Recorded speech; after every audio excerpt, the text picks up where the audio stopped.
Welcome to our podcast. I'm Karen Avari. And I am Nula Gage. Together, we are the safety collaborators and co-founders of Safety Collaborations. We help people change the way they think about safety. In fact, we are passionate about it. Our free podcasts intend to share nuggets of wisdom that will challenge your perspectives, potentially solve a nagging problem, share actions that you can implement, and give you at least one aha moment. Join us weekly and let's change the way people think about safety together. Now, let's get on with the show. Welcome back. And following up on our episode 9, where we discussed the provocative topic, is your site safety board psychologically safe? Today we're kind of continuing that conversation with what does safety look and feel like when we aren't looking at statistics and numbers? Jules, what do you think? So when we talk about that and we say, well, what does it look like? There's a couple of things that come to mind. And for me, it's also around thinking about how do we actually see the attitudes and behaviors of people towards safety through what you look at and what you see when you walk into, whether it's an organization, whether it's walking onto a rig, walking into a restaurant or a shop. It's around what are the kind of things that stand out to you to go, do I trust this organization and the people here to give me a good service, to deliver on the promises of what they are going to do? And in our world of safety is, can we trust that people are going to do things safely and putting the bigger picture first? So a couple of the things that I've thought about when considering this topic is, you walk into, let's say, like I said, a new restaurant, and you go, oh, I'm so excited to try this out. But then you notice that actually the tablecloths are stained and dirty. Or the water glass has fingerprints on it. And you start going, oh, maybe I should go to the bathroom before I order food and see what the state of the toilets are before I actually even considering eating here. And there have been more than one occasion where I have come back and gone, I don't think we'll be eating here today because I don't trust that what is going to come out of that kitchen is hygienic, clean, and safe for me to eat. So when we take that... Go on. No, I was just thinking about, I think one of the worst things for me is you get a glass of water and there's still some remnants of somebody else's lipstick on it. Ugh. Oh, that just freaks me out. I mean, I'm done. I am done. I will walk away. Yeah. So when you think about things like that and you bring it back into the world of safety and the world of high hazard and high reliability industries, there are telltale signs of what that organizational safety culture is. Are people complying just because they have to comply to the base minimum standards? Or do they actually care about what they're doing enough to do it safely, to do it well and effectively? So if you think about, Kaz, when you have been on that, bus in the sky, flying into a rig, and you land on the heli deck, there are some telltale signs that kind of go, oh, is this what I'm walking into? So what are some of those for you? I very distinctly, and I've mentioned this many times to people, when we're talking about the safety culture of an environment, a rig, for example, it's that intrinsic feeling as well as what we observe. So, and got to a point where, you can actually tell what the culture, I mean, it's not 100%, but, you can certainly tell what you might be walking into before you've even landed on the heli deck. So as you're getting closer to the heli deck, you start to see the rig, you start to see the derrick, you start to see the pipe deck, you start to see things. And even the way people are physically holding themselves, what's their presence as they're walking around. And then you land and, you'll quickly either be confirmed or not confirmed, but it's usually confirmed. Then how are you greeted? How are you? Now, obviously, there's protocols and things. You land on a rig. I mean, you're not there to have, oh, hi, everybody, chit-chat while you haven't even stepped off the heli deck. Right, so you need to move along. But is it efficient? Is it clear? Is there clear communication? Do people look like they're actually paying attention to what they're doing? Are their coveralls in good condition? All of these things start to give you a sense of what you're walking into. And then, what do the stairs look like? Are they tidy? Are there, what does the walkway look like that's taking you from the heli deck into the induction room or wherever it is that you're heading towards? What does that look like? Is there care in those spaces? Because sometimes it's those spaces that are neglected because, well, they're not always seen as the most important element because we focus on the drilling or the whatever it is that we're doing. And that's the first impression we get. So what's the first impression someone's going to get walking into your environment, wherever that is? And what are we seeing? What are we feeling? What are we smelling? All of our senses come to life. Do I want to touch the handrail that I have to without gloves on? Maybe, maybe not. Mm-hmm. Yeah. Am I seeing signs of rust in places where I go, oh, when was that last investigated or looked into? Mm. And it's across multiple sites. I think of some of the construction sites that I've worked on, or some of the mines that, I've worked on, and you get that sense of, right, this might be a challenge, which is, we're always up for a challenge. Yeah, and absolutely. And it makes me think of the broken windows theory. You and I were speaking about this a bit earlier today. So, and thank you for finding the history on it. So just to give a little bit of sense of where does this theory come from? And it is an academic theory proposed by James Q. Wilson and George Kelling in 1982 that used broken windows as a metaphor for disorder within neighborhoods. And their theory links disorder and incivility with a community to subsequent occurrences of serious crime. So what the theory is saying that if you have let's say a warehouse that is now no longer operational, so it's pretty much abandoned, and one window gets broken and it doesn't get repaired, it will very quickly turn into a slum or a place where there are multiple windows broken, the warehouse is ransacked, the window frames eventually and doors are taken off to be used somewhere else, squatters start moving in, possibly it becomes a drug haven. So from one broken window, how does it slide to becoming a possible crime-infested den of iniquity? Yeah. Whereas when that window is immediately repaired, people go, oh, somebody is watching, someone's paying attention. There is care around this building even if nobody is in there. And it is very unlikely that it will then move into this potential crime-ridden environment. So how do we relate that to the world of work? How do we relate it to the world of safety? And there are a few things. It's around what are the things that we just walk past and we go, oh, I don't want to have to deal with that today, so I'll just ignore it. So it might be cigarette butts around the ashtray in the smoking area.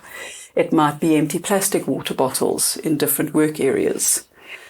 It might be the fact that you walk into the communal kitchen and there's greasy marks on the tables from dirty gloves. The coffee machine hasn't been cleaned and filled. It's been left because it's somebody else's job. They'll do it. You walk into the locker rooms and you just go, oh, I don't really want to change in here. This is disgusting. So these are some of the things that start showing up where it's not in our statistics. It's not in our numbers, but it is having an impact on the statistics. It's having an impact on our safety culture. And these things often become the unwritten rules. The way we do things around here. And even more simplistic example is, if you see one piece of rubbish you will see and probably pick it up. If you see many pieces of rubbish, you'll go past, and maybe too many pieces of rubbish is too hard. Yeah. Or we abandon it to someone else's job. Right? Exactly.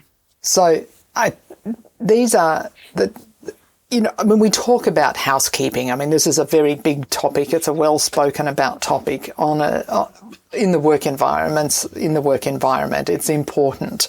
It's not just on an oil rig, though. How many offices have we been to, and they're just a den of wires in boxes and paper, and it's terrible. They're unsafe. It's chaos. And you do sort of look at and think, how do they get anything done around here when they can't even file properly? So it isn't because always... the filing cabinets or boxes of files are piled up against the emergency exit door. Yeah. Okay. Or you'll have filing cabinets that are empty because everything else is outside. We'll see rubbish bins in parks that are overflowing. We see this a lot. So in many walks, in many areas of our lives, it isn't just on a rig. So interestingly enough, I think out on the rigs that we work on, because it's such a high topic and it's so important that even just housekeeping, and I say that in quotes, air quotes that you can't see, it's a really important aspect. It's one of the small things, the small acts, behaviours that can make a very big difference to that overall culture. And I think it's not safety culture, it's a culture of care, because it means that we care about something. Yeah. And on the one hand, I think it shows that we care, and that we care enough to hold each other accountable. Absolutely. And it makes me think of recently I had a frustration around housekeeping. Yeah. And I mentioned in front of, the team HOD meeting or head of department meeting. And I was like, if you see it, you own it. Especially at this level, you cannot just walk past because someone is always watching. And they learn by example, and they go, well, if you as a leader in this business can walk past and not pick up the water bottle, or, clean up the area, or you see something that's not correct, then why should I? And there was an interesting challenge that came back. And the challenge that came back was, we can't always be picking up after other people. People need to be responsible and be held accountable for not leaving their areas in that kind of state. So we had a bit of a debate around it. Well, then what do you do? So do you walk past and you just leave it because you think, I am not picking up someone else's trash?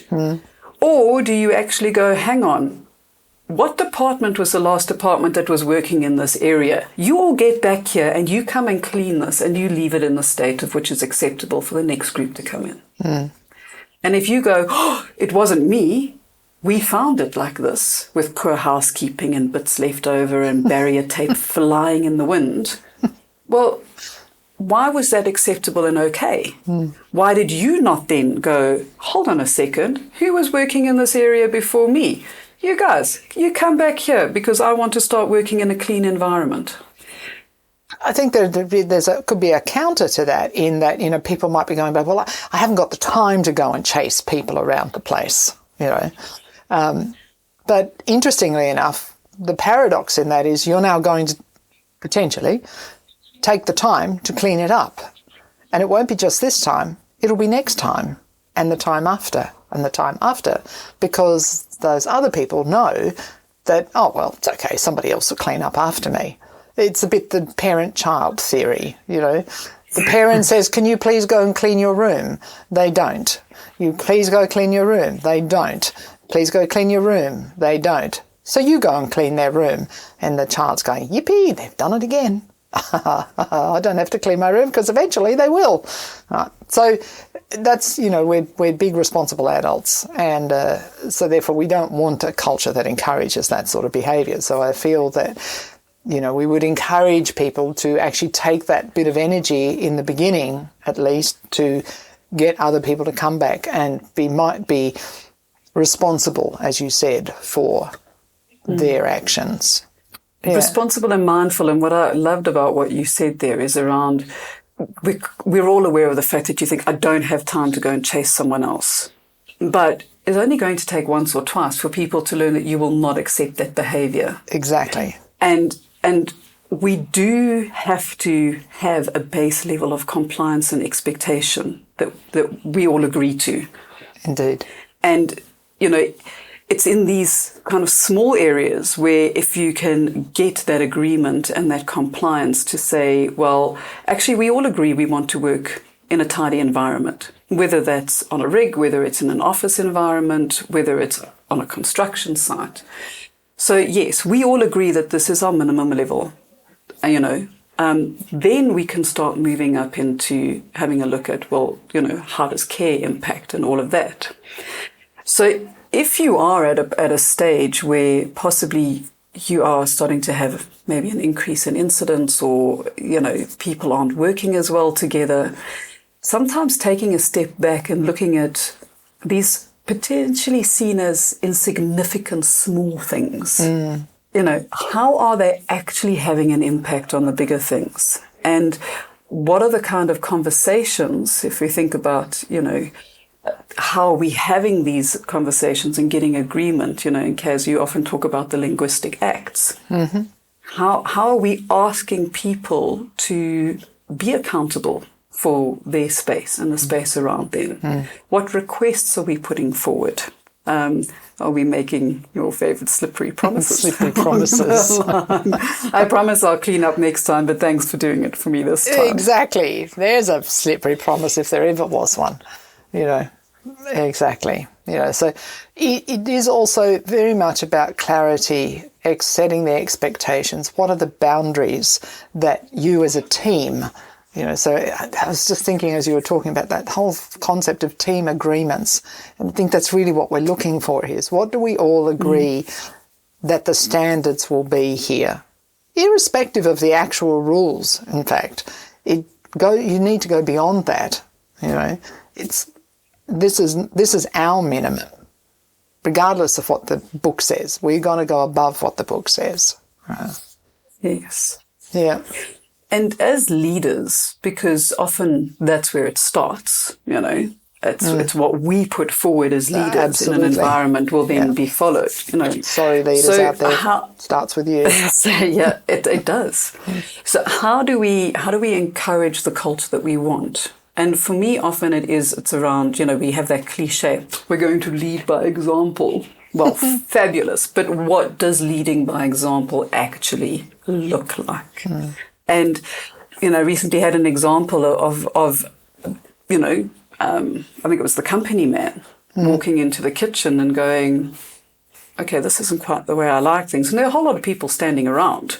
Mm. And I heard the story afterwards, and he just started cleaning up, wiping down the surfaces, making sure that the coffee filters had been cleaned away, refilling the coffee machine, putting water in it.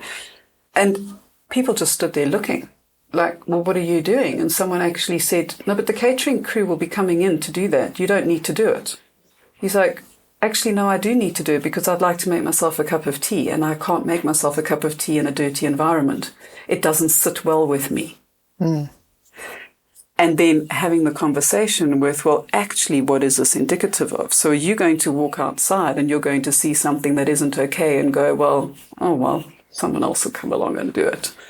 And being that leader that actually goes, no, actually, this is my expectation. So the next time I walk into the kitchen and you're standing here, I expect that you will have left it in a way that I am happy to come and make my cup of tea. Absolutely. Yeah.